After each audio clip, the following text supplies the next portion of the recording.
کہ دو کلام ایسے ہیں حبیبتان الی الرحمن. حبیبتان کا کیا مطلب؟ ای محبوبتان للہ تعالی، اللہ کو بڑے پسندیدہ ہیں. معنی یہ بنے گا کہ محبوب قائلہما، جو ان فکروں کو پڑھنے والا بندہ ہے وہ اللہ کا محبوب بن جاتا ہے.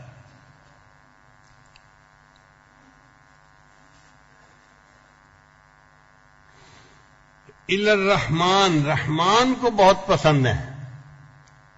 تو طالب علم کے ذمہ میں فائدہ ہوتا ہے کہ الی اللہ کیوں نہیں کہا گیا؟ اللہ کا ذاتی نام زیادہ اعلیٰ تھا. تو محدثین نے اس کا جواب دیا کہ اللہ تعالیٰ کے دو نام ہیں رحمت سے نکلے ہوئے، ایک رحمان اور ایک رحیم. رحیم کا مطلب یہ ہوتا ہے کہ وہ ہستی جس کی رحمت کی کوئی انتہا نہ ہو، اور رحمان کا مطلب ہے وہ ہستی کہ جس کی رحمت اتنی خرچ ہو رہی ہو، اپنے اور پرائے ہر ایک پر خرچ ہو رہی ہو. اور یہ دو الگ الگ صفتیں ہیں. ایک ہوتا ہے بندے کا مالدار ہونا، یہ الگ صفت ہے. ایک ہوتا ہے بندے کا سخی ہونا، یہ الگ صفت ہے. کئی بندے مالدار تو ہوتے ہیں مگر کنجوس مکھی چوس ہوتے ہیں، تو مال کا کیا فائدہ؟ اور کئی بندے سخی بڑے ہوتے ہیں، پلے کچھ نہیں ہوتا، تو اس سخاوت کا کیا فائدہ؟ مزہ تو یہ ہے کہ سخی بھی ہو اور مالدار بھی ہو. تو اللہ رب العزت کی رحمت کے دو معنی ہیں. ایک تو اللہ وہ ذات ہے کہ جس کی رحمت کی کوئی انتہا نہیں، وہ رحیم ہے. اور دوسری بات، اس کی جو رحمت ہے وہ اپنے اور پرائے ہر ایک پر خرچ ہو رہی ہے. دنیا میں کافروں کو صحت کون دیتا ہے؟ اولاد کون دیتا ہے؟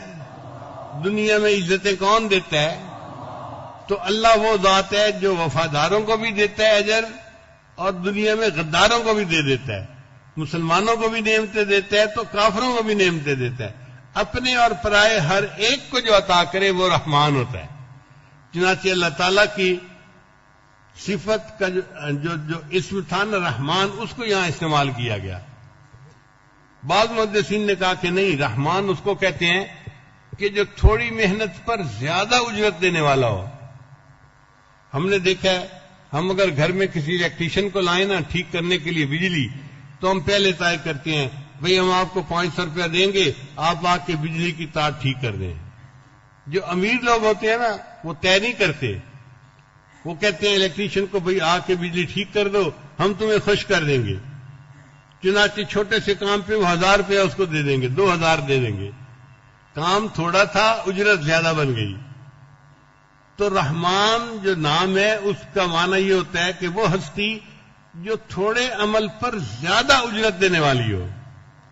چنانچہ اللہ تعالیٰ کی صفت رحمانیت پر غور کریں.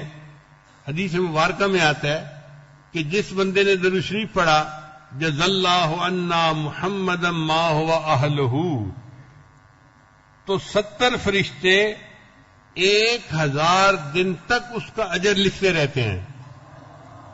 اب یہ رحمانیت کی صفت ہے نا، پڑھنے میں تو 5 سیکنڈ نہیں لگے، لیکن اجر جو ہے وہ 70 فرشتے 1000 دن تک اجر لکھتے رہتے ہیں. ایک حدیث مبارکہ میں آتا ہے کہ جو بندہ جمعہ کے دن عصر کی نماز کے بعد 80 مرتبہ درود شریف پڑھ لے، اللہم صلی علی سیدنا محمد النبی و امہ و آلہ وسلم تسلیما، تو اللہ تعالیٰ 80 مرتبہ اس درود شریف کو پڑھنے پر اس کے 80 سال کے گناہوں کو معاف فرما دیتے ہیں. اب 80 سال کے گناہوں کا مطلب تو یہ ہوا نا کہ پوری زندگی کے گناہ معاف. اگر آپ غور کریں تو آج کے دور میں تو ایوریج عمر 80 سے بھی نیچے ہے، بین 70 و 60، 60-70 کے درمیان اکثر لوگ دنیا سے چلے جاتے ہیں. لمبی عمر جن کی ہوتی ہے وہ 70, 75, 80 تک پہنچتے ہوں گے، اور قسمت والے ہوں گے جو 80 سے اوپر جاتے ہوں گے، ورنہ 80 سے پہلے معاملہ سمٹ جاتا ہے.